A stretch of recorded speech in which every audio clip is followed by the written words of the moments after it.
सुप्रभात विद्यार्थियों, मैं मनोज चौटिया जीव विज्ञान की इस कक्षा में रघुनाथ विद्यालय से आपका पुनः स्वागत करता हूं।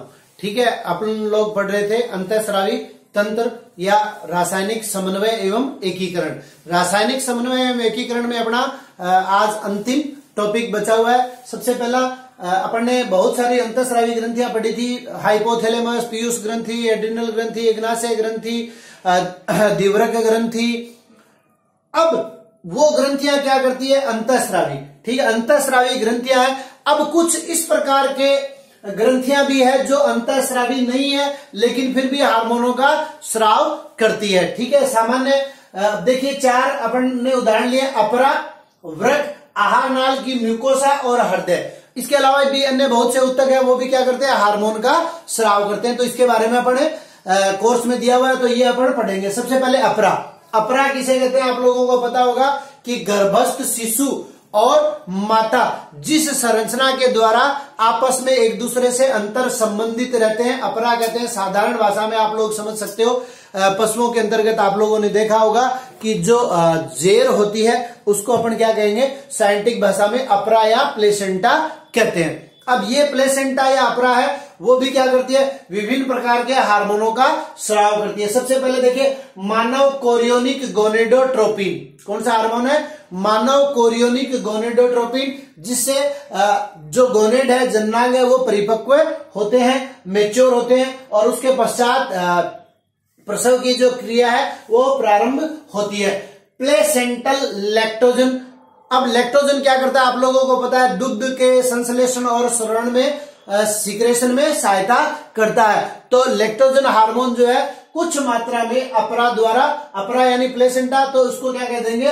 Placental lactogen. ये अपरा भी हार्मोन स्रावित करती है। कौन सा? Placental lactogen. उसके बाद में प्रोजेस्टेरोन और एस्ट्रेडियल। तो प्रोजेस्टेरोन आप लोग जानते हैं, सामान्यतः प्रोजेस्टेरोन जो है वो कार्पस ल्यूटियम के द्वारा स्रावित होता है, और यहां पर अपरा भी क्या कर रही है? प्रोजेस्टेरोन हार्मोन का स्राव कर रही है। तो ये गर्भावस्था जो है उसको बनाए रखने में सहायता करते हैं, दोनों हार्मोन, एस्ट्रेडियल और प्रोजेस्टेरोन। उसके बाद में देखिए वृक, किडनी।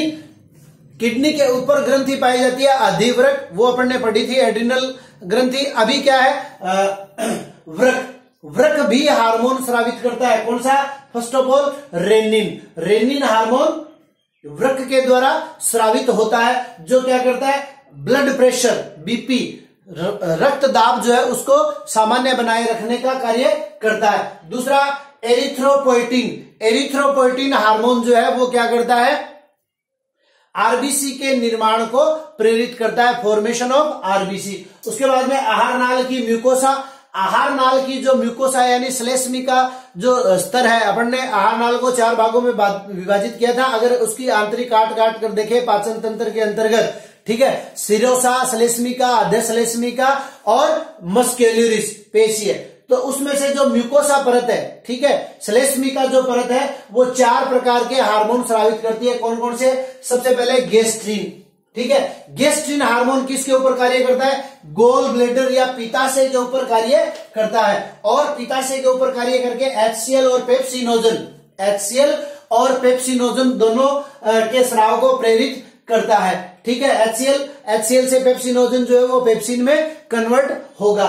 सिक्रेटिन दूसरा हार्मोन, सिक्रेटिन अग्नाशय के ऊपर कार्य करता है। अग्नाशय आप लोग जानते हैं, अग्नाशय क्या है? अग्नाशय एक अंत और बहिर्स्रावी यानी मिश्रित ग्रंथि है। तो अग्नाशयी रस के स्राव को प्रेरित करता है। कौन? सिक्रेटिन हार्मोन अग्नाशय के ऊपर कार्य करता है।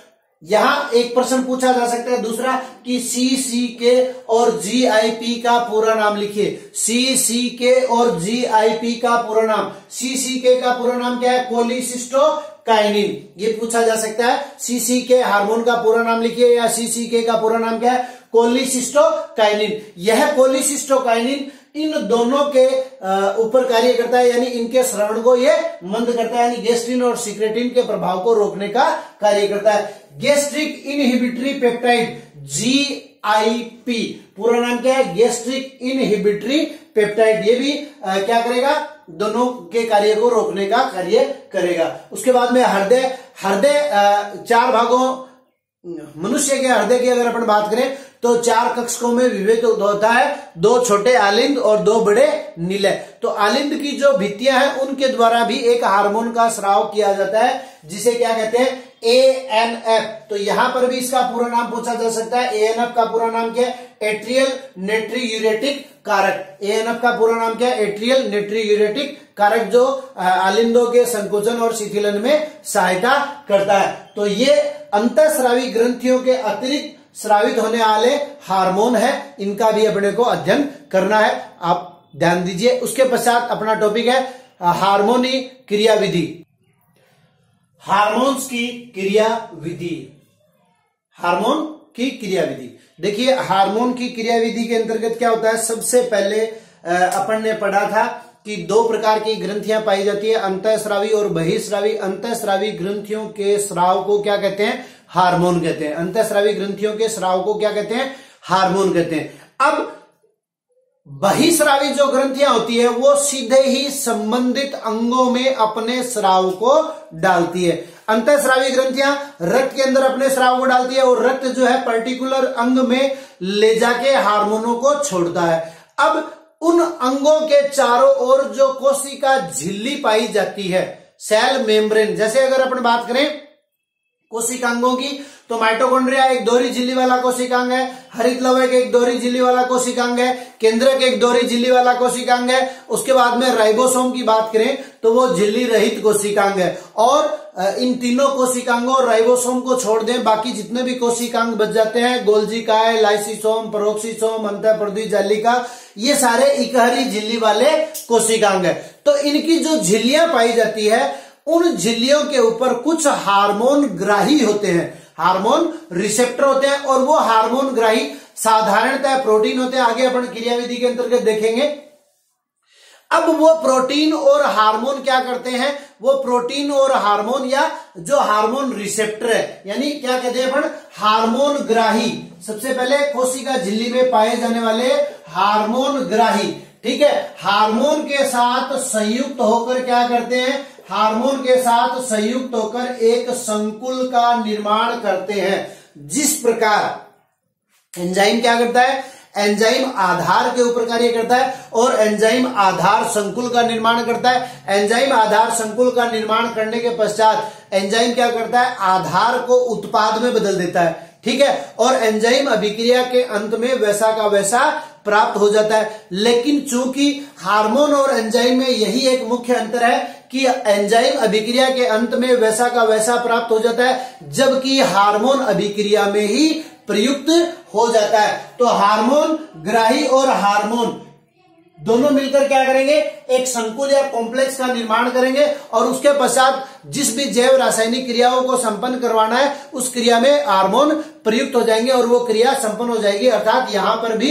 आधार जो है उत्पाद में बदल जाएगा। फॉर एग्जांपल ग्रोथ हार्मोन स्रावित होता है तो वो क्या करता है, लंबाई बढ़ाने में सहायता करता है। लंबाई बढ़ गई, हार्मोन उस अभिक्रिया में काम में आ गया। तो इस प्रकार से हार्मोन काम करते हैं। 3 इसके मेथड है, वो देखेंगे। उससे पहले प्रकृति या रासायनिक प्रकृति के आधार पर हार्मोनों को 4 भागों में विभाजित किया गया। कौन कौन से, पेप्टाइड, पॉलीपेप्टाइड और प्रोटीन हार्मोन। पेप्टाइड, पॉलीपेप्टाइड और प्रोटीन हार्मोन, उदाहरण इंसुलिन, ग्लूकेगॉन, पीयूष ग्रंथि द्वारा स्रावित होने वाले हार्मोन और हाइपोथैलेमस के द्वारा स्रावित होने वाले हार्मोन, ये सारे के सारे क्या हैं, प्रोटीन प्रकृति के या पॉलीपेप्टाइड या पेप्टाइड प्रकृति के। उसके बाद में दूसरा स्टीरॉइड प्रकृति। स्टीरॉइड प्रकृति के अंतर्गत क्या है, कॉर्टिसोल, टेस्टोस्टेरोन, प्रोजेस्टेरोन, ये किसके उदाहरण है, स्टीरॉइड्स हार्मोन के, कॉर्टिसोल, टेस्टोस्टेरोन और प्रोजेस्टेरोन। उसके बाद में आइडोथायरोनिन। आइडोथायरोनिन थायराइड ग्रंथि जो हार्मोन स्रावित करती है, वो सारे के सारे आइडोथायरोनिन के उदाहरण है। एमिनो अम्ल व्युत्पन्न, एमिनो अम्ल व्युत्पन्न का उदाहरण, ये भी एक रासायनिक पदार्थ है। एमिनो अम्ल और उनके व्युत्पन्न, एमिनो अम्ल मिलकर क्या करते हैं, प्रोटीन का निर्माण करते हैं और प्रोटीन के व्युत्पन्न यानी एमिनो अम्ल, और एमिनो अम्लों के भी व्युत्पन्न एपिनेफ्रिन क्या है, इसका उदाहरण है। तो ये रासायनिक प्रकृति के आधार पर हार्मोनों को 4 भागों में विभाजित किया गया है। अब हार्मोन की क्रियाविधि 3 प्रकार से संपन्न होती है। क्रियाविधि को 3 स्तर पर अपन समझ सकते हैं। सबसे पहले जीन स्तर पर उपापचयी परिवर्तन।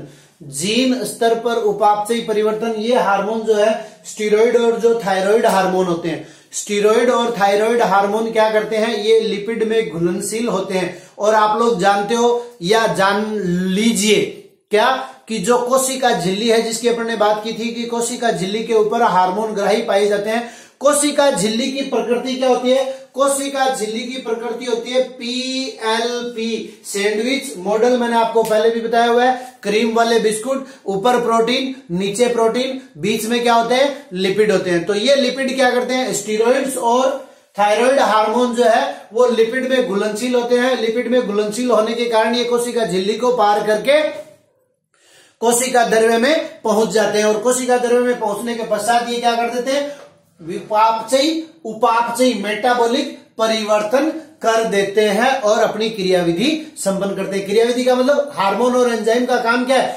किसी भी जैविक अभिक्रियाओं की दर को बढ़ाना। द्वितीयक संदेशवाहक के माध्यम से कोशिकीय उपापचयी परिवर्तन।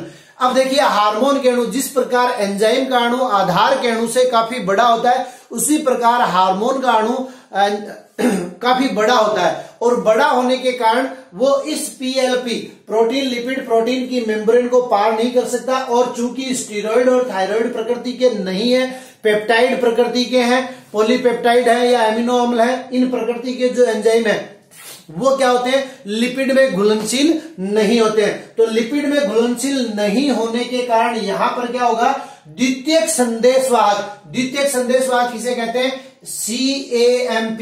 तो यहां इसका आपको पूरा नाम भी पूछा जा सकता है। AMP का पूरा नाम आप लोगों को आता है एडिनोसिन मोनोफास्फेट। और C क्या है, यहां पे C है cyclic monophosphate, cyclic adenosine monophosphate का निर्माण करते हैं। ये साइक्लिक एडिनोसिन मोनोफास्फेट क्या है, द्वितीयक संदेशवाहक है, सेकेंडरी मैसेंजर है। तो कैसे होगा इसका निर्माण, सबसे पहले हार्मोन क्या करेगा, एडिनिलीट साइक्लेस के साथ क्रिया करके ATP का निर्माण करेगा। और यह ATP जो है CAMP के ऊपर कार्य करेगी, यानी CAMP को क्या करेगी, सक्रिय करेगी। और फिर इस प्रकार से सक्रिय होने के कारण यह हार्मोन कोशिका के अंदर प्रवेश कर जाता है और उसके बाद में उपापचयी क्रियाओं में परिवर्तन कर देता है। तीसरा है कोशिका की पारगम्यता को बदलने में उपापचयी परिवर्तन। अब हमने कहा कि कोशिका झिल्ली को हार्मोन जो है वो पार नहीं कर पाता है। तो अगर हम कोशिका झिल्ली की संरचना को देखें तो इस प्रकार से कोशिका झिल्ली की संरचना पाई जाती है। ये लिपिड की परतें हैं और ये प्रोटीन है, और यहां पर भी प्रोटीन उपस्थित हो सकता है। कोशिका झिल्ली की संरचना अगर आप लोगों ने देखी हो तो दो प्रकार की प्रोटीन पाई जाती है। इसको अपन कहते हैं बाह्य प्रोटीन और इसको कहते हैं आंतरिक प्रोटीन।